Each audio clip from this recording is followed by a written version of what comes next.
Dobrý deň, dnes sa nachádzame v Kysuckom Novom Meste v úplnom centre a ideme si pozrieť jeden pozemok, ktorý je aktuálne na predaj.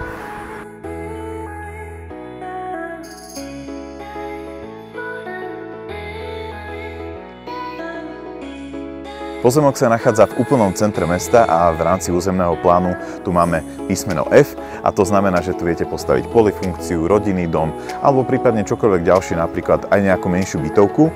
Tu si viete napríklad urobiť podchod, parkovacie miesta, čokoľvek ďalšie a viete ho zastavať od hranice po hranicu.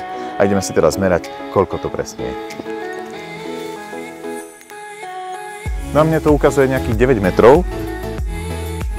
No a keď si pozriete, naozaj ten pozemok vám zaručuje aj to, že tu budete mať pokoj, že tu budete mať naozaj dostatok svojho priestoru, má výmeru 633 m2 a jediné, čo potrebujete, aby bol váš, je zavolať mi.